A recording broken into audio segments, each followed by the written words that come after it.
배나영의 보이스 플러스. 부플리 여러분 안녕하셨어요? 읽을 때마다 다른 느낌이 드는 책들이 있죠. 내 상황에 대입해서 읽게 되는 책들이 있어요. 책 내용은 그대로인데 내 상황이 계속 변해서 책 내용이 다르게 느껴질 때가 있습니다.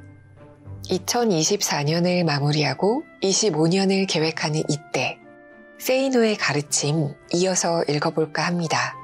일을 대하는 내 자신의 태도를 돌아보고 내년의 일을 어떻게 계획할지, 나를 어떻게 성장시킬지 고민하는 인사이트를 얻는 시간이 되시길 바라요. 좋아요 눌러주시고 구독해주시고 종 모양의 알림 설정 버튼 누르시면 좋은 글과 책을 배달해드립니다. 그럼 책 속으로 들어가 볼게요. 세이노의 가르침, 세이노 지음, 데이 1. 1부, 아무것도 가진 게 없다고 느껴질 때. 어떤 일을 어떻게 해야 하는가? 성격에 맞는 일을 하라. 장사건 사업이건 간에 똑같은 자금을 갖고 똑같은 장소에서 하더라도 성공하는 사람은 1명이고 망하는 사람이 9명이다.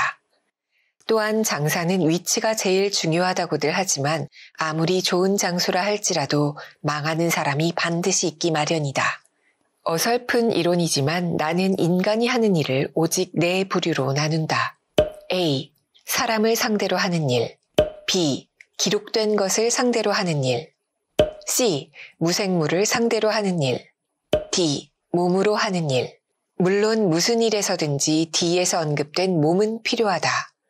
그러나 당사자가 휴가를 가도 일이 이루어질 수 있는 것이 있고 반면에 몸에 무슨 탈이 생기거나 자리를 비우게 되면 수입이 없어져 버리는 일도 있다. 나는 이것을 육체적 현장성이라고 부르는데 그런 의미에서 D 항목을 이해하면 된다. D의 중요성이 크면 클수록 자유롭지 못하다. 사람을 상대로 하는 일, 즉 A 부류의 일을 할 때 중요한 것은 성격이다. B 부류에서 일을 잘하려면 학구열과 응용력이 있어야 한다. C에서 중요한 것은 창조성이며 D에서 중요한 것은 육체적 재능이다. 어떤 일을 하고자 할 때 그것이 사람을 주로 상대하여야 하는 일이라면 자신의 성격이 외향적인가를 반드시 짚고 넘어가야 한다. 나는 내성적인 사람들이 성격을 외향적으로 바꾸려면 어떻게 하여야 하느냐고 물을 때마다 마틴 스콜세지의 택시 드라이버라는 영화를 권유하면서 어떤 시비가 생기게 되면 욕으로 대응하는 법을 미리 연습하라고 한다. 누군가와 싸울 생각을 하게 되면 성격은 변하기 마련이라고 믿기 때문이다. 성격을 바꾸기 위한 또 다른 시도는 여행 중에 낯선 곳에서 낯선 사람들 앞에서 해볼 수 있다. 나는 해외여행을 할 때 나를 아는 사람이 아무도 없기에 한 번도 안 해본 짓거리를 시도하여 보는 경우가 종종 있다. 차림새를 바꾸면 행동이 바뀐다는 것도 알아두어라. 제 아무리 점잖은 녀석도 군복을 입고 술을 마시면 언제라도 개망나니가 될 수 있다. 그러므로 내성적인 성격을 바꾸고 싶다면 옷의 변화를 시도하여라. 마지막으로 예전 친구들은 1년이고 2년이고 잠시 만나지 말라. 친구들은 당신이 당신답지 않게 행동한다고 지적하면서 변화를 인정하지 않을 것이기 때문이다. 변화의 발목은 언제나 친구들과 가족들이 붙잡는다는 것도 기억해라. 그러므로 새 성격을 본래의 성격으로 인정하는 새 친구들을 사귀어라. 내성적인 성격을 도저히 바꾸지는 못하겠으나 사업이나 장사를 하고 싶다면 외향적인 사람을 전면에 내세우면 된다. 물론 비용이 추가된다. 그렇게 할 상황이 아니라면 앞에서 말한 B, C, D에 중점이 있는 일을 찾으면 된다. 결론적으로 성격 자체는 어떤 일 혹은 환경 속에 들어가 있느냐에 따라 문제가 되는 것이므로 자기 성격에 어울리지 않는 일은 가능하면 피하는 것이 좋다. 원숭이는 모두 벗겨진 엉덩이를 갖고 있지만 앉아있는 원숭이의 엉덩이는 남에게 보이지 않는다. 서 있지 못하겠으면 앉아있으라는 말이다. 무슨 일이든지 더 잘하는 방법이 있다. 수많은 사람들을 겪어본 경험에 의하면 가장 골치 아픈 직원은 자기 기준으로 일하는 사람이다. 하지만 기억해라. 당신이 최선이라고 생각하는 방법이 실은 어리석음의 총체적 집합일 수도 있다는 것을 말이다. 대부분의 사람들은 자신이 일을 충분히 잘하고 있다고 생각한다. 더 효율적으로, 더 완벽하게 일을 하는 방법이 있다는 것을 인정하지 않는다. 통계에 의하면 사람들 중 90% 이상이 자신은 다른 보통 사람보다 일을 더 잘하고 있다고 생각하고 미국 대학 교수들의 94%는 동료보다 자신이 연구를 더 잘 수행한다고 믿는다. 자, 일을 좀 더 잘하려면 어떻게 하여야 하는가? 첫째, 어떤 일을 반복적으로 하고 있다면 반드시 개선점을 찾아내라. 나는 같은 일이 수개월 동안 계속 반복되면 더 효과적인 방법은 없는 것일까를 생각하며 더 좋은 방법을 찾아 개선하려고 무지무지 애를 쓴다. 그리고 상당한 분야에서 변화를 시도한다. 집에서도 나는 5만 가지 물건들로 가득 찬 내 방을 정기적으로 정리하고 사물들을 새롭게 배치한다. 개선점을 찾는 것이다. 둘째, 행동하기 전에 그 일에 필요한 지식을 반드시 흡수하여라. 전혀 모르는 분야라면 밤을 새워서라도 인터넷을 샅샅이 뒤져 관련 지식을 공부하라. 섣불리 전문가라는 사람들을 찾아 나서지 마라. 반드시 관련 법규들을 찾아 공부하는 것도 잊지 마라. 라면 하나도 제대로 끓이려면 설명서를 읽어야 한다는 것을 잊지 말라. 셋째, 실수하지 말라. 기본적으로 실수는 자만에서 나온다.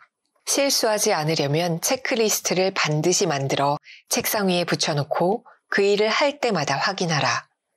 그 리스트가 머릿속에서 스크린에 투영되듯 눈을 감아도 쫙 비칠 때까지 그렇게 하라. 일을 못하는 사람일수록 이런 리스트를 불필요하게 생각한다.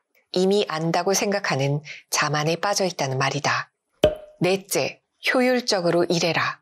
어젯밤 10시까지 일했다고? 이번 달 영업 실적 통계 내느라고 그랬다고? 그런데 통계를 어떻게 냈지? 워드 프로세서로 만들었다고? 합산은 어떻게 했는데? 계산기로 했다고? 그럼 이 도표는 어떻게 그렸지? 워드로 만들었다고? 엑셀은 사용할 줄 모르나? 알긴 아는데 잘 모른다고? 이거 엑셀로 하면 어제 일과 전에 끝나는 일인데. 효율성은 언제나 당신의 지식과 비례한다는 사실을 잊지 마라. 다섯째, 그 일을 이미 해본 경험자들의 의견을 반드시 들어라. 직장인들이 상사를 잘 만나는 것은 정말 행운에 속한다. 당신의 상사가 당신에게 일 좀 똑바로 하라고 할 때마다 고마움을 느껴라. 그가 큰 소리로 아각거린다고 할지라도 말이다. 훌륭한 사람과 어리석은 사람과의 사이는 불과 한 발자국의 차이다. 나폴레옹의 말이다. 하지만 일 잘하는 사람과 어리석게 일하는 사람의 차이는 한 발자국이 아니다. 그것은 부자가 될 사람과 가난하게 살 사람의 차이가 되기도 하기 때문이다. 1. 나는 공장 자동화 시스템에 대하여 전혀 몰랐다. 그런데 관련 분야를 알아야 할 필요가 조금씩 나타나기 시작했다.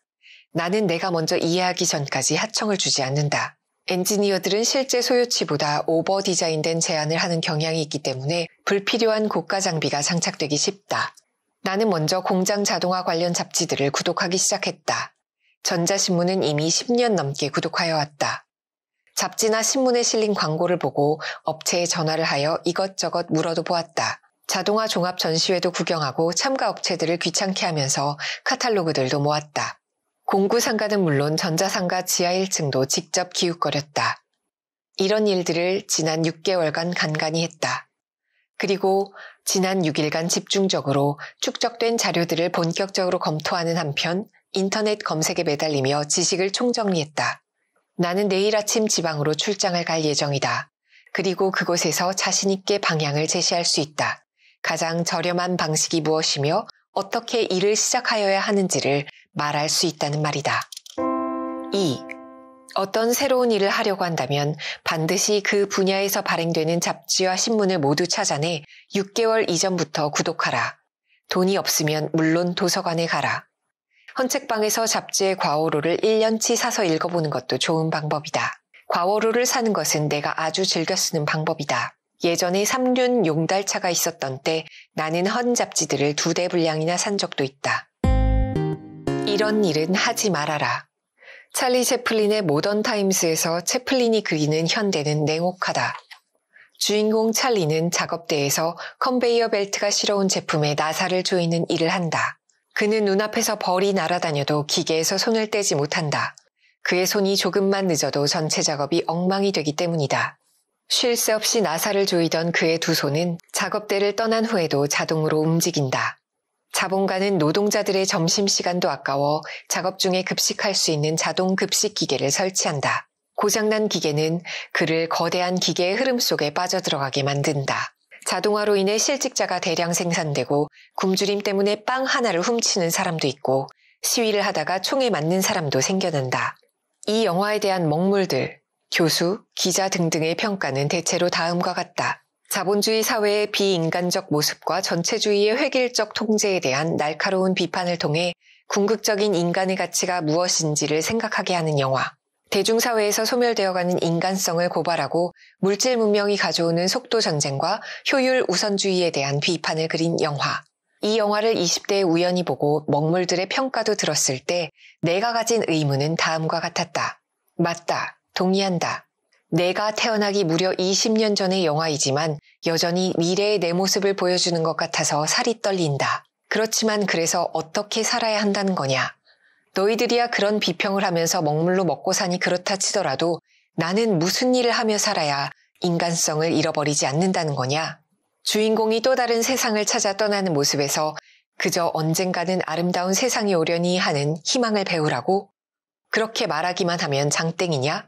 내가 이 자본주의 사회에서 전태일처럼 분신자살하지 않고서도 사는 방법이 뭔지 좀 알려주면 안 되겠냐? 나도 인류대학을 나오면 된다고? 전 과목에서 귀신이 되는 것은 도대체 안 되고 공부에 소질이 많지도 않은데 다른 방법은 없을까? 가난하여도 무슨 일을 하건 간에 인간적 자존심과 존엄을 잃지 않으려고 노력하여야 한다고? 그게 해법이냐? 엿먹어라.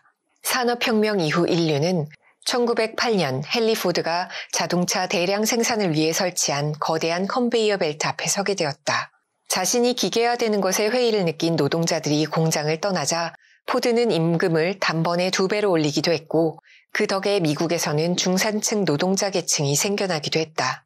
그러나 여전히 부자가 되는 사람들은 컨베이어 벨트 밖에 있는 사람들이었다. 후기 산업화 시대를 지나 정보화 시대로 이미 접어들었다는 지금도 상황은 마찬가지다. 어떻게 해야 컨베이어 벨트 밖으로 나가 살 수 있을까?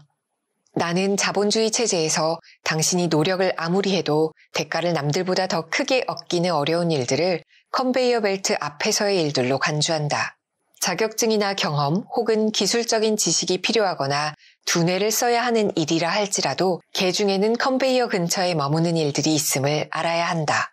따라서 부자가 되려면 무조건 한 우물을 파지 말고 우물을 잘 골라야 한다. 어떤 일에 대한 대가가 그 일을 수행하는 사람의 나이나 경험과는 크게 상관이 없이 이미 사회적으로 계산되어 숫자로 확정되어 있는 일은 하지 말라. 당신이 받는 대가가 고객의 수와 관련 없이 정해져 있다면 또는 자신의 노력 여하보다는 근무 연한에 의하여 결정된다면 그곳을 빨리 뛰쳐나와야 할 것이다.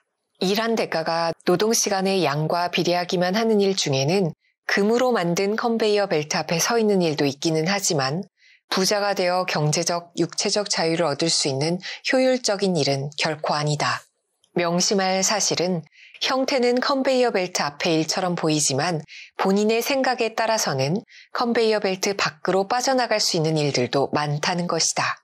나는 단순 노무직이라고 하여도 나중에 독립하여 사장이 되는 데 있어 밑거름이 되는 분야들을 봉급도 많이 주고 복지 환경도 좋은 곳에서 단순 조립공으로 일하는 것보다 훨씬 더 좋게 생각한다. 부자가 되려고 한다면 말이다.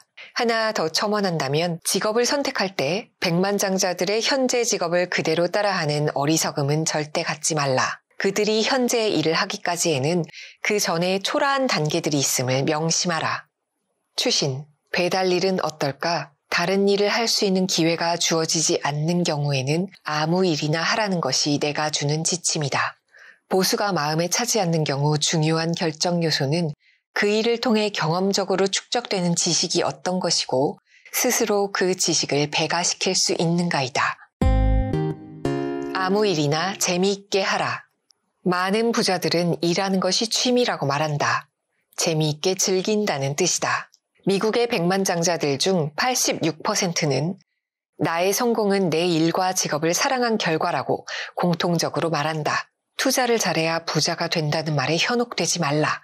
일이 우선이고 투자는 나중이다. 그리고 81%는 나의 일은 내 능력과 적성을 한껏 발휘할 수 있도록 해준다고 말한다. 그들이 어느 날 아침 갑자기 일어나 자기 능력과 적성에 맞는 일을 하기 시작한 것은 절대 아니다. 그런 일은 천재들에게나 일어난다.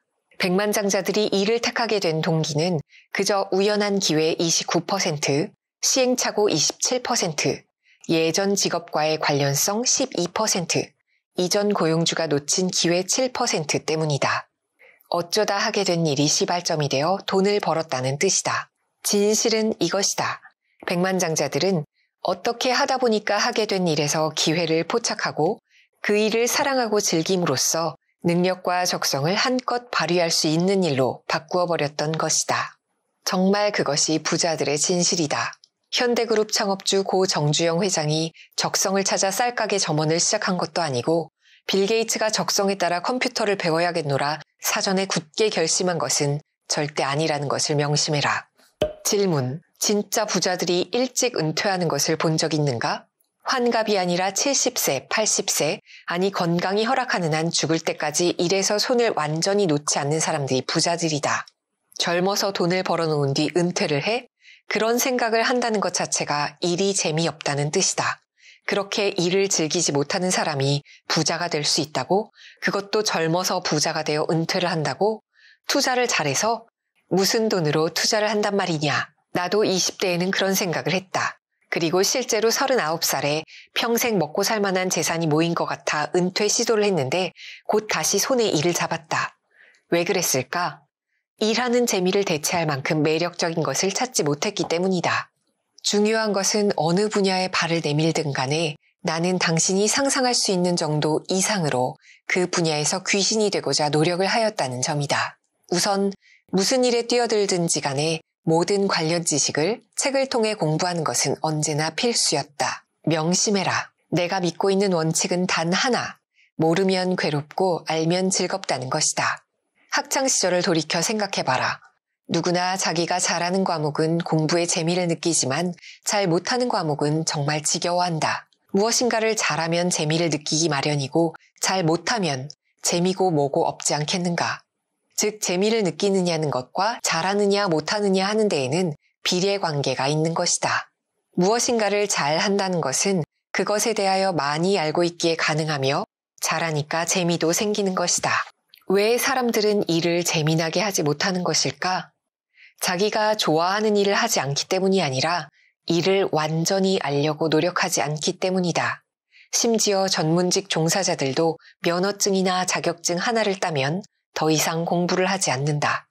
오해하지 말라. 한 우물만을 계속 파라는 뜻이 절대 아니다.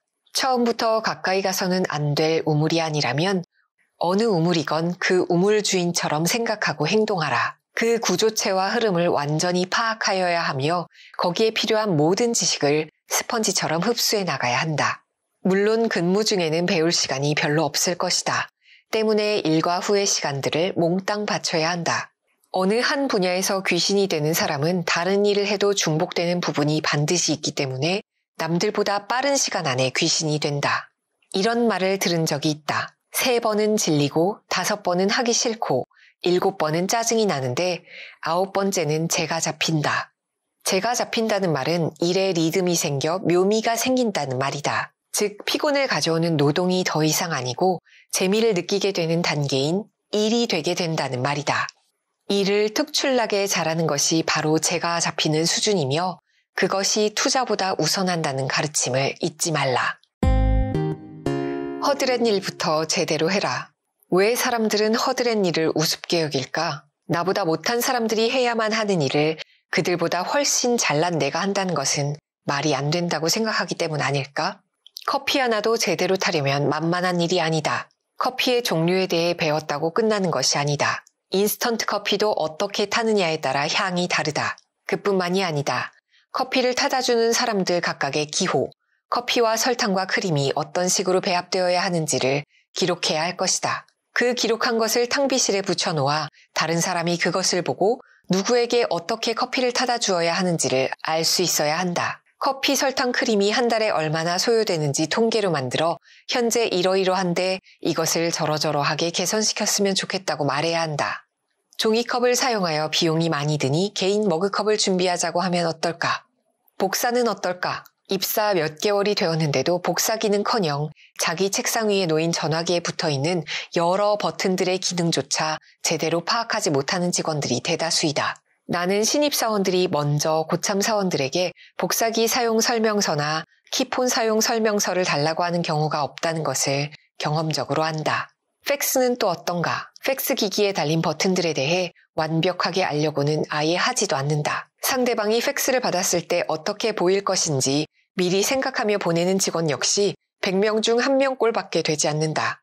신문기사 같은 경우 작은 글씨들을 팩스가 뭉개버린다는 것을 미리 생각하여 그 부분을 크게 확대해 보내는 사람 역시 만나기 정말 어렵다. 은행 심부름? 나는 담당자가 법인이 내야 할 주민세를 제때 내지 않아 과태료만 1,000만 원 가까이 납부한 적도 있다.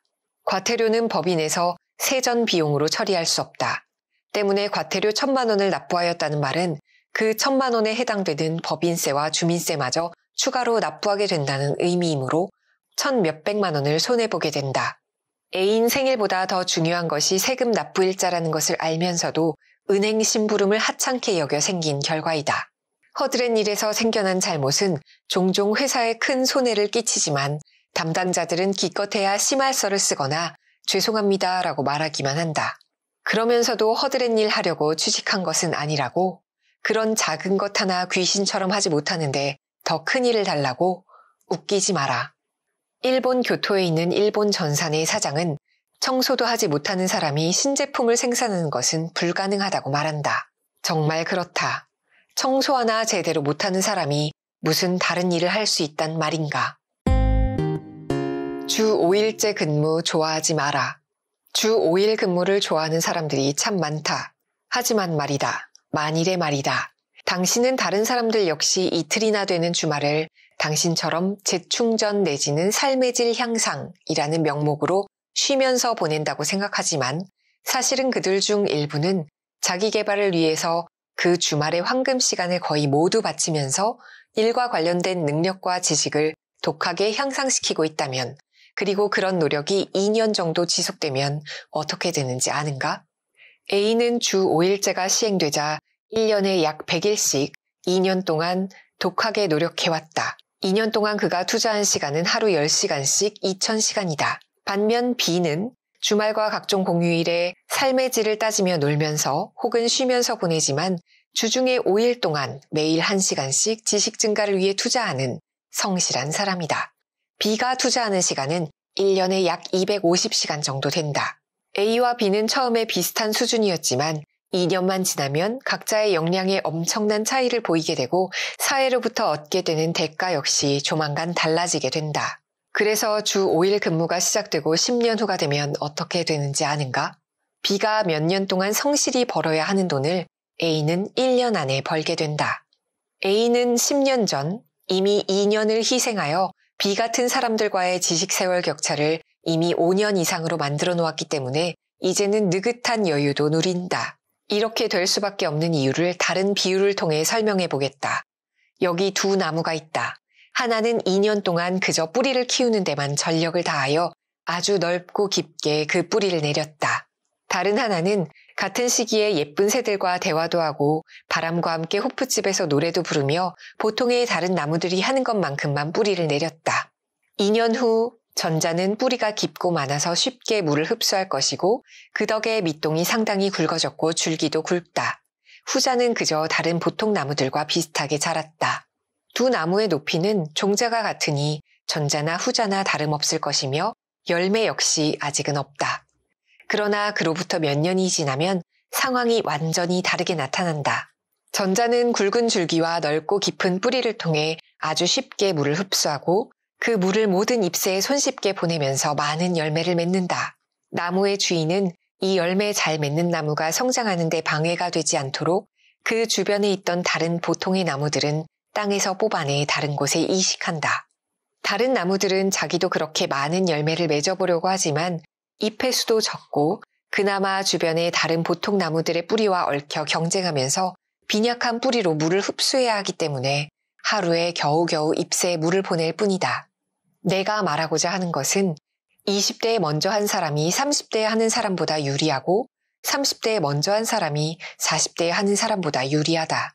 결국 부자가 되는 게임은 먼저 실전 지식을 축적한 사람이 이기게 되어 있기 때문이다. 실전 지식들을 제대로 가르쳐주는 학교는 일부 전문대학 이외에는 거의 없으므로 학벌이나 학력은 문제가 되지 않는다. 그러므로 주 5일 근무제를 너무 좋아하지는 말아라. 어느 나라에서건 그 제도가 시작되고 난 뒤 중산층과 상류층의 소득 격차는 제도 시행 이전보다 훨씬 더 커지는 양상을 보여왔고 돈과 시간을 펑펑 쓰다 보니 중산층에서 하류 쪽으로 내려가는 사람들이 늘어났으니까 말이다. 하기 싫은 일을 해야 몸값이 오른다. 인간은 평등하다지만 인권이 평등하다는 뜻이지 세상에서의 몸값이 평등한 것은 아니다. 몸값이라는 말은 본래 연예인, 광고 모델, 스포츠 선수, 인질 등에만 사용되었으나 실은 모든 사람들에게 적용된다. 왜냐하면 우리의 몸값은 인간 시장의 논리에 의하여 결정되기 때문이다. 다른 사람들이 많이 찾는 사람이 되면 몸값이 비싸지고 다른 사람들이 별로 많이 찾지 않는 사람이 되면 몸값이 싸진다. 노예시장이나 마찬가지인 상황이지만 이 사실을 외면하지 말고 그대로 직시하라. 자, 이제 당신의 몸값을 계산해보자. 당신이 무슨 일을 하건 간에 내년도 당신의 수입은 금년보다 올라갈 것으로 생각하는가? 만일 당신이 하는 일에 양적인 변화도 없고 질적인 변화도 없으며 당신이 갖고 있는 지식의 양에 있어서도 아무런 변화가 없다면 당신은 무슨 근거로 내년에는 수입이 늘어나야 한다고 생각하는가? 당신의 수입은 당신이 만들어내는 부가가치에 의해 결정되어야 한다. 부가가치의 창출 없이는 당신이 제 아무리 성실하게 노력한다 하여도 당신의 수입이 올라야 할 근거가 없다. 결국 몸값의 핵심은 무슨 일을 어느 정도로 할 수 있는가에 달려있다. 그러므로 당신의 몸값이 비싸지도 않고 부자도 아니라면 제일 먼저 투자하여야 할 대상은 부동산도 아니고 주식도 아니다. 어떤 회사가 연구개발비나 교육비를 많이 투자하면 좋은 회사라고 말한다. 그리고 그런 회사가 언제나 성공한다. 사람도 마찬가지다. 자기 투자를 하여 당신을 비싸게 만들어라. 그래야 몸값이 올라간다. 자기 투자를 해서 일을 잘해냄으로써 연봉이나 연수입을 500만 원 더 증가시켰다면 연리 5%로 생각할 때 당신은 적어도 1억 원을 추가적인 금융자산으로 굴리고 있다는 뜻이다. 현금 1억 원이 있다면 금융기관에서 이자를 받게 되고 그 돈을 잘못 투자하면 원금을 날릴 수도 있지만 자신의 몸값을 비싸게 만들면 당신 자신이 매년 500만 원씩 돈을 더 찍어내는 조폐 공장이 되게 된다는 것이다. 시설에 투자하거나 인테리어를 새로 하는 것이 투자가 아니라 고객을 어떻게 섬기고 서비스를 어떻게 해야 고객을 만족시키는지 머리를 싸매고 연구하여야 하며 직원들의 생산성과 태도를 어떻게 해야 증대시키고 변화시키는지 공부해야 한다. 반드시 학교를 더 다니라는 말이 아니다. 현실에서 필요한 것은 이론이 아니라 적용이다. 몸값은 이론을 많이 하는 것이 아니라 실무적으로 잘 알아야 올라간다. 그러기 위해서는 현재 하고 있는 일에 대해서 귀신이 되어야 하고 그 다음은 지금 당장 필요 없는 다른 일들도 알아야 한다. 그래야 관리할 능력이 생긴다. 그 어떤 투자 재테크보다도 이것이 가장 중요하다. 몸이 피곤하다고? 월급이 적어서 공부할 마음이 안 생긴다고? 해봤자 소용없을 것이라고? 노력이란 당신이 좋아하는 것을 더 많이 하는 것이 아니라 당신이 이런 핑계 저런 핑계를 대면서 하기 싫어하는 것을 더 많이 하는 것을 의미한다. 그렇다. 노력이란 싫어하는 것을 더 열심히 하는 것이다. 좋아하는 것을 더 열심히 하는 것은 노력이 아니라 취미생활일 뿐이다. 노력하라. 기회는 모두에게 제공되지만 그 보상은 당신의 노력 여하에 따라 차등적으로 이뤄짐을 명심하라.